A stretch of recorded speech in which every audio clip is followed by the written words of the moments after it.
Welcome, ladies and gentlemen, my name's Dychronic, your host here on this Destiny 2 video, and today we're going to be taking a look at the Zuria's inventory random rolls and the recommendations and all that whatnot for May 8th, 2020. He can be found in his regular location on Nessus, so the giant golden barge, which can be found in the Watcher's Grave on Nessus. Just head right over here on top of the, again, giant golden barge. This is a high overview of everything that he does have available, in case this is all you cared about. As for the weapon this week, it's going to be Hardlight, one of the most popular weapons in the Crucible these days, and it is still pretty good even after the nerf. That nerf actually made it so it's not a full infinite range anymore. Instead, it's a reduced damage falloff. So it actually only drops down to 70% of its maximum damage at the maximum range. As compared to other auto rifles that go down to 50%, this is actually still pretty good. On top of that, the ricochet off hard surfaces and do more damage after bounce. Instead of being double damage after bounce, it's like 1.35, and honestly the bounce was not a critical part about it. So overall, it's still a good weapon. Obviously it's not the infinite range, and with PC zero recoil and stuff made it even easier to use. Honestly, I would say it's a good weapon, perhaps maybe not the most overpowered weapon. And it does have a catalyst that actually makes its stability go all the way up to maximum, so definitely something you want to get. And lastly, it does have quite a few ornaments here, and I really like this super chrome one. You also have the fancy one with the snow top. Moving on to the Hunter exotic, we have the Gwynson Vest. Definitely an exotic that I'd put in my top 10 for Hunter exotics. Its main perk, Roving Assassin, each Spectral Blades kill you make before going into stealth, which means the heavy melee attack, will restore more of your super energy. So basically you want to do a bunch of light attacks and then do the last attack be a heavy attack, go back into invisibility and get a little bit more of your super,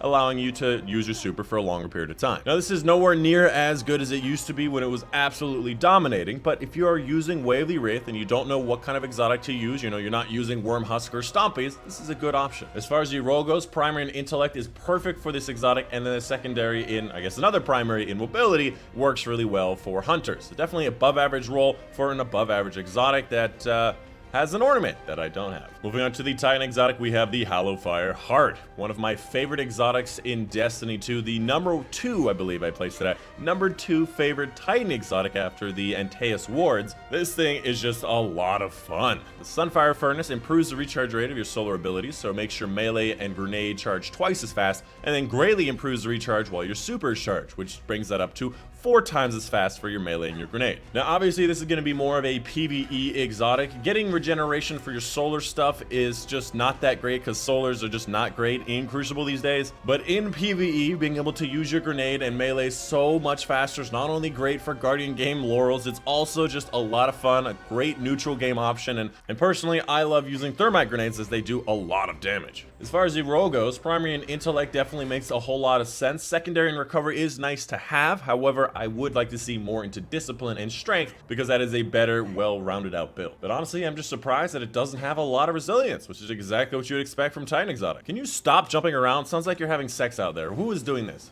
Who? You? Oh, maybe you're getting shot by the harpies, actually. Oh, okay, all right.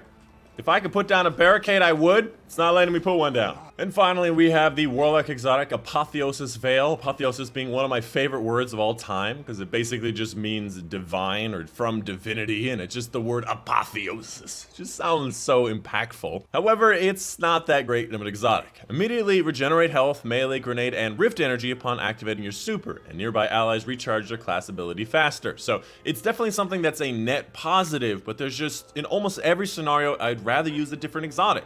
Using Arc, I go with Crown of Tempests. Using Void, I go with Diorama Kara. As far as the role goes, having a primary intelligence is actually really good. A secondary mobility is not that great, but there's really nothing else that you want other than intelligence. And something that they did mention on a TWAB many months ago is that they've modified this exotic to have a higher distribution of an intellect every time it does drop, more often than the other exotics do. So based on the fact that it is an intelligence-based exotic, it will almost always have more intelligence whenever it drops, which is a good thing, and I think they should apply similar stuff to a lot of the other exotics. For example, if you see the Hallowfire Heart, it should have more intelligence, more discipline, more strength right off the bat, because that is what it's based on. Similar things for other things. For example, Stompy should just have a higher base amount of mobility. That should just be a basic thing that's in the game. And again, you can still get F'd by the system. Let's say it has a basic amount of +5 for Stompies in mobility, and you only end up getting 5, which means normally you would have gotten a 0, which I think is fair to see. But anyways, this exotic, not really worth your time. Don't worry about it. Outside of that, make sure you're picking up your 5 of Swords for high-scoring Nightfalls on the regular Nightfalls. Make sure you're picking up your Invitation of the 9, because you can only do 1 a week, and it gives you powerful gear and lore. And then finally, picking up your exotic engram, guaranteeing you an exotic that you do not have from any of the world drops. Oh, hey, look at Dune Marchers, nice. And on top of that, if you did not know, these exotics and any exotics will also guarantee a high stat roll. This is going to be a 64 total stats as compared to my previous one of 65. I'm so glad I got another one of these. However, the stat rolls on these particular ones are pretty much useless. So you get to just destroy this one right off the bat. Stop moaning! This person is just consistently getting hit constantly by these harpies. And just going, ugh! Come on, get hit again.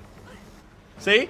You see that? My goodness gracious. I gotta walk away from Mercy over here just doing her little moans while she's getting hit in the battlefield. Anyways, that is gonna be pretty much it. That is the end of the Xur video. Of course, my name's been Dychronic. Hope you guys did enjoy. No. No! The ship turned it off! Oh, that's just annoying. Oh, that's just annoying. But anyways, that is the end of the Xur video. Hope you guys enjoyed. My name's been Dychronic. And I'll see you guys on the next one. Why is this so laggy right now? Oh, there we go. For some reason, I was capped at 30 frames, and I have no idea why. Oh, this is so much smoother. Look at that.